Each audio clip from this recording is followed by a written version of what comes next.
Hello बच्चों, आपके अपने channel Math Guide Arvind Yadav पर आप सभी का स्वागत है। हम लोग प्रश्नावली 1.1 पढ़ रहे हैं और 1.1 का क्वेश्चन नंबर फर्स्ट हम लोगों ने कर लिया है। क्वेश्चन नंबर सेकंड करने चल रहे हैं।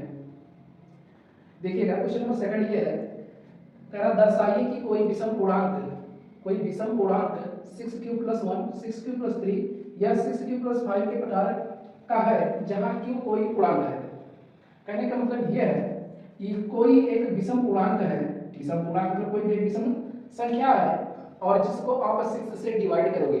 इससे 6 से क्यों 6 से किया जाएगा? क्योंकि यहाँ पर दिया गया है, ठीक, ये आपका क्या होता है, डिवीजन होता है, यानी कि ये भाजक होता है। भाजक आपको दिया गया 6 दिया गया, तो भाजक यदि आपको 6 दिया गया तो भाजक पहले यहाँ से आप निकालेंगे। भाजक आपका कितना है? 6 है। और भाजक को लिखते किससे हैं? b से लिखते हैं। तो भाजक आपको 6 दिया गया यहाँ। और एक के बारे में कह क्या रहा है? एक के बारे में आपसे ये कह रहा है कि जहां दर्शाइए कि कोई विषम पूर्णांक है। एक के बारे में कह रहा है कि ये कोई एक विषम पूर्णांक है, तो उसके लिए आपको सिद्ध क्या करना है कि 6q + 1, 6q + 3, 6q + 5 के प्रकार का होता है कि a जो है, यदि कोई विषम पूर्णांक है तो उसको 6 से हम डिवाइड करें तो वो रिजल्ट जो है 6q + 1, 6q + 3, 6q + 5 के रूप में दे। ऐसा हमें सिद्ध करने को ये कह रहे हैं। और क्यू के बारे में कह रहा है क्यू कोई पूर्णांक है, क्यू डिवीजन तो आपका दिया गया 6। अब यहाँ पर भागफल जो हो सकता है आपका, भागफल कोई पूर्णांक हो सकता है। भाई किसी संख्या में आप जब भाग करोगे, 6 से आपने भाग किया किसी संख्या में, तो यहाँ पर जो भागफल आएगा, भागफल एक पूर्णांक ही होगा। 1 2 3 4 5 कुछ भी आए वो एक पूर्णांक ही होगा। तो इसका मतलब क्यू के बारे में कह रहा हूं, जो क्वाड्रेंट हमारा आएगा यानी भागफल वो कैसा होगा? एक पूर्णांक होगा। तो पूर्णांक यहाँ पर आएगा ही। और 6 से आप किसी भी संख्या विषम संख्या में जब भाग दोगे, विषम संख्या कोई भी आप ले लीजिए, 21 ले लीजिए, और 6 से आपने भाग दिया तो 6 3 कितना हो जाएगा? 18। 6 चौक 24 ज्यादा हो जाएगा। 6 3 18, जब 6 से भाग दिया तो हमारा क्यू कितना है? क्यू 3 आया, और जो क्या है? पूर्णांक है। और भाग देने के बाद फिर क्या आ रहा है? शेषफल हमारा 3 बच रहा। इसका मतलब ये हमें मिल रहा है। तो विषम संख्या ऐसा मिल रहा है, इस प्रकार का होता है, इसे हमें प्रूव करना है। तो चलिए हम लोग प्रूव करते हैं। पहले जो हमें दिया गया है वो हम यहाँ से निकाल लेते हैं, और उसके बाद एक को हम मान लेते हैं। यहाँ पर सबसे पहले हमें सिद्ध क्या करना है और क्या दिया गया है। हमें जो चीजें यहाँ पर दिया है कि उसको हम ले लेंगे। हमें दिया क्या गया है? भाजक दिया गया है, भाजक 6, भाजक भाजक दिया गया है, भाजक। अब चूंकि यहाँ भाजक ये दे रहे हैं, वैसे ये क्या क्या दिया? 6 से हमें डिवाइड करना है। इस 6 b = दिया गया है 6, और b की वैल्यू से, क्योंकि हम b की वैल्यू से r की वैल्यू निकाल लेते हैं, ये हमें इतना दिया गया है तो r की वैल्यू हम निकाल लेंगे। r की वैल्यू क्या होती है? क्योंकि r की वैल्यू ये कहता है कि b से छोटा होना चाहिए, b से छोटा होना चाहिए, लेकिन 0 से बराबर और 0 से बड़ा होना चाहिए। अब b का मान कितना दिया गया है? 3। b का मान 6 दिया गया, तो r की वैल्यू हो कितनी सकती है? r, देखिए r का मान b से छोटा होना चाहिए, विभाजक से छोटा होना चाहिए, लेकिन 0 से स्टार्ट होना चाहिए। अब 0 से b का मान है 6, 6 से छोटा कितना हो जाएगा? 0। ये 6 से छोटा, 6 से छोटा मतलब 5 तक जाएंगे, लेकिन कहां से? 0 से। 0 1 2 3 4 5, ये हमारी r की वैल्यू हो गई। r की वैल्यू हमने यहाँ से निकाल लिया, इसको हम हटा देंगे क्योंकि एक बार हमने यहाँ पर लिख दिया। और a के बारे में थोड़ा मान लेंगे। क्या मानेंगे? मान लेंगे a एक कोई क्या है? पूर्णांक है। माना माना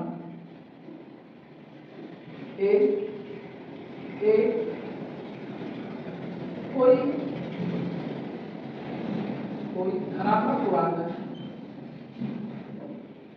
धनात्मक पूर्णांक है। ये क्या है? ए के बारे में हम कह रहे हैं ए एक कोई धनात्मक पूर्णांक। धनात्मक पूर्णांक मतलब वो कुछ भी हो सकता है, वो आपका सम संख्या भी हो सकता है, विषम संख्या भी हो सकता है। ए एक कोई धनात्मक पूर्णांक है, इसको हमने मान लिया। अगर और आप इसमें यूज क्या करेंगे? यूक्लिड का यूज करेंगे। यूक्लिड यूक्लिड विभाजन विभाजन, यूक्लिड विभाजन प्रमेयिका से, विभाजन प्रमेयिका से, प्रमेयिका से,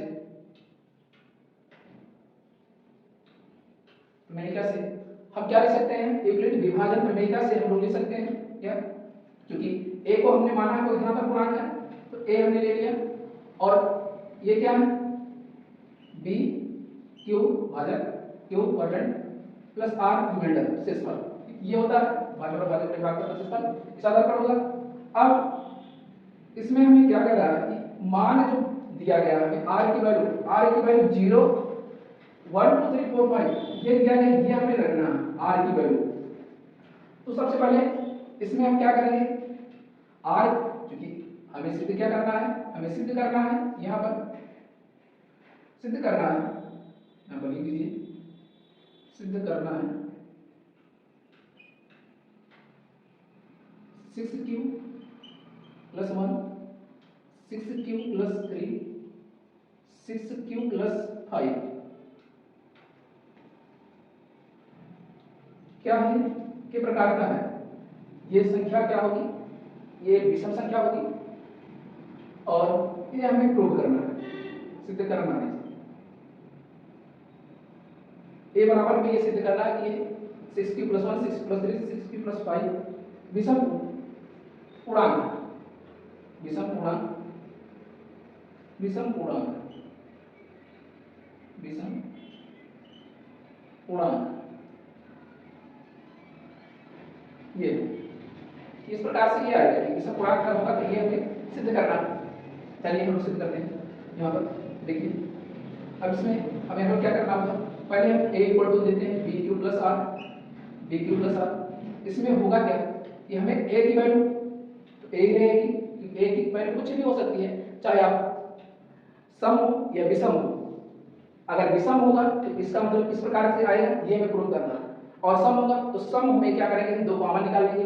सम संख्याएं वो होती है जिनका गुणनखंड 2 होता है, तो अब 2 से कट जाता है तो 2 में से कॉमन निकाल लेंगे। सबसे पहले क्या रखेंगे, r बराबर 0 और b बराबर में दिया गया, b बराबर कितना दिया गया, b बराबर में 6 यहाँ दिया गया है, तो b का मान हम 6 कर देंगे, तो a बराबर क्या हो जाएगा 6q प्लस r का मान 0 हो गया, तो ये हो गया 6q हो गया पहला स्टेप, तो ये हो गया। अब क्योंकि ये सम है कि विषम है, तो अब यहां से अगर 2 कॉमन निकल जा रहा है तो इसका मतलब कि a क्या होगा, a सम होगा, a बराबर क्योंकि 2 यहां से 2 दिया 6 तो 3q हो जाएगा, तो यहां पर ये क्या होगा, यहां पर हम कह सकते हैं a एक सम संख्या होगी, क्योंकि यहां पर 2 a एक सम संख्या होगी, एक सम संख्या। अगर भाई 2 से कट जा रहा है तो एक ऐसी संख्या होगी, a एक सम संख्या होगी, सम संख्या है यहाँ पर। फिर दूसरा ये है, इसी में हम लोग फर्स्ट पार्ट ये हो गया एक सम संख्या दी, सेकंड पार्ट ये होगा इसका a equal to B Q plus R में हम लोग क्या करेंगे, b की वैल्यू 6 r की वैल्यू 1 रखेंगे, तो यहाँ पर हमें क्या देगा, a इक्वल टू b की वैल्यू 6 r की वैल्यू 1। अब यहाँ पर हम देख रहे हैं कि 2 कॉमन नहीं हो रहा, अगर 2 कॉमन नहीं हो रहा तो इसका मतलब कि a कैसी संख्या होगी, a 2 से कटने वाली संख्या होगी नहीं, तो 2 से अगर विभाज्य नहीं होगी तो a कैसी संख्या हो जाएगी, a एक विषम संख्या हो जाएगी। तो यहाँ पर हम लिख सकते हैं कि a कैसी संख्या होगी, a एक विषम संख्या होगी, a एक विषम संख्या होगी, a एक विषम है। फिर हम देखते हैं a इक्वल टू, अब b की वैल्यू b लिख देते हैं, b प्लस r, इसमें हम क्या करेंगे, b बराबर 6 रखेंगे और r बराबर क्या रखेंगे, r बराबर 2 रखेंगे, तो हमें फिर मिलेगा क्या, यहाँ पर मिलेगा a equal to b Q, b की जगह पर 6 क्यों रहेगा, r की जगह पर 2 हो जाएगा। और फिर देख रहे हैं 2 3 6 2 यानी 2, इसका मतलब 2 यहाँ से हमारा कॉमन निकल रहा है, 2 कॉमन निकल रहा है, तो इसका मतलब ये जो नंबर होगा 1, इसमें अगर 2 गुणनखंड बन रहा है तो इसका मतलब एक ऐसी संख्या होगी, एक सम संख्या होगी। यहाँ पर 3 2 6 3q प्लस 1 हो जाएगा, 3q प्लस यहाँ से 2 कॉमन निकल रहा, तो इसका मतलब ये हो गया यहाँ से ये कैसी संख्या है, यहाँ पर हम कह सकते हैं a एक सम संख्या है, a एक सम संख्या है, सम संख्या है। क्यों? क्योंकि 2 यहाँ से कॉमन पढ़ना, 2 कॉमन पढ़ना, इसका मतलब कि a के गुणनखंड में 2 है, तो 2 है तो 2 कैसी संख्या हो जाएगी, 2 से विभाग 2 से कटने वाली जो संख्या होगी वो सम संख्या होगी, यहाँ पर एक सम संख्या हो जाएगी। फिर हमें रखना है a equal to B Q plus R में b इक्वल टू कितना रखेंगे 6, r इक्वल टू कितना रखेंगे, r इक्वल टू 0 हो गया 1 हो गया, अब 2 रखेंगे, r इक्वल टू 2 रखेंगे, तो इसमें क्या मिलेगा हमें, r इक्वल टू 2 रख दिया गया, r इक्वल टू 3 रखा जाएगा। यहाँ पर क्या हो जाएगा r, b का मान 6, r का मान कितना हो जाएगा, r का मान 3 हो गया। अब यहाँ से हम देख रहे हैं कि यहाँ से 2 तो कॉमन निकल नहीं रहा है, जब 2 कॉमन नहीं निकल रहा तो इसका मतलब ये है, ये कैसी संख्या होगी, ये यहाँ पर हम कह सकते हैं a एक विषम संख्या होगी, विषम a एक विषम संख्या है, विषम संख्या है। क्यों विषम है? क्योंकि यहाँ से 2 गुणनखंड नहीं निकल, 2 कॉमन नहीं निकल रहा है, 2 कॉमन नहीं निकल रहा है, तो इसका मतलब a 2 से कट नहीं रहा है, 2 से अगर विभाज्य नहीं हो रहा है ये, तो इसका मतलब ये हुआ a एक विषम संख्या होगी यहाँ पर, तो ये विषम संख्या के लिए हो गई। फिर a इक्वल टू दिया गया है b Q plus r, b की वैल्यू में b की वैल्यू 6 रखेंगे, r की वैल्यू 3 हो चुका वो रखेंगे, और रखने पर अब देखिए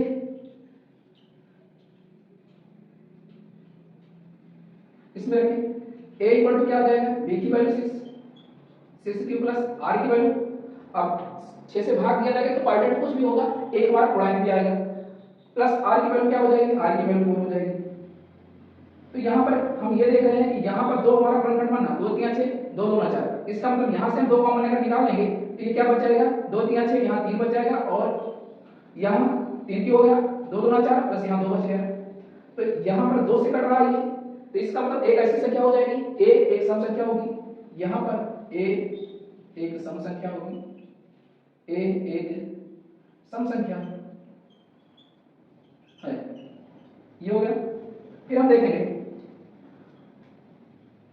a equal to B Q plus R में क्या रखना है, r equal to 5, b equal to 6, b equal to 6 हो गया, r इक्वल टू कितना हो गया, r इक्वल टू 5 हो गया। फिर इसमें रख रहे हैं, देखिए तो क्या मिल रहा है हमें, a इक्वल टू b की जगह पर 6 क्यू प्लस r की जगह पर 5, इसका मतलब यहाँ पर 2 कॉमन नहीं है, तो 2 कॉमन नहीं है तो 2 से नहीं कट रहा, a हमारा 2 से नहीं कट रहा, तो इसका मतलब ये क्या हो जाएगा, a एक विषम संख्या होगी, यहाँ पर लिख सकते हैं a एक विषम संख्या है, विषम संख्या है। क्यों है? क्योंकि ये 2 से विभाजित नहीं हो रही, अगर 2 से विभाजित नहीं हो रही तो इसका मतलब ये विषम हो गया। देखिए जो आपको सिद्ध करना था कि कोई विषम पूर्णांक 6 की प्लस 1 6 की प्लस 3 6 की प्लस 5 के प्रकार का होता है, इसका मतलब a कैसी संख्या होगी, a एक अगर विषम संख्या होगी तो उसका स्टेप बनेगा, एक वो क्या बनेगा, 6 की प्लस 1 बनेगा, 6 की प्लस 3 बनेगा, 6 की प्लस 5 बनेगा, और आप जानते हैं कि भाजक से बड़ा शेषफल आ ही नहीं सकता, यानी भाग दे रहे हैं 6 से, तो 6 से बड़ा शेष, इससे छोटा ही शेषफल हमेशा आएगा, तो 6 से छोटा कितना हो जाएगा, 5 4 3 2 1 0, कितना शेषफल आ सकता है, इसलिए इस कंडीशन में r का मान जो है 0 से लेकर 5 तक रखेंगे। और यहाँ पर यह सिद्ध हो जा रहा है कि अगर कोई विषम संख्या होगी उसमें हम 6 से भाग करेंगे तो वो किस प्रकार की संख्या बन जाएगी, वो 6q प्लस 1 एक बनेगा, 6q plus 3 6q plus 3 6q plus 5 के प्रकार का बनेगा। तो अतः हम कह सकते हैं, अतः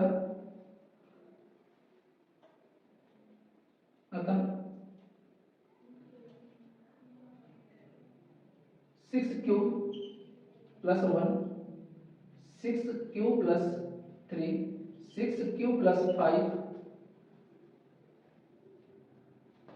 के प्रकार का के विषम,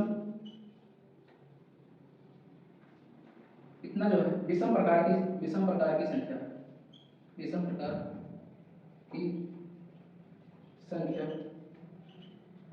ये हमारे यहाँ प्रूव हुआ। बहुत अच्छा सा क्वेश्चन था, आप लोगों को समझ में आया होगा। तो यदि आप लोग समझ में आया तो वीडियो को लाइक, चैनल को सब्सक्राइब जरूर कीजिएगा। Thanks for watching.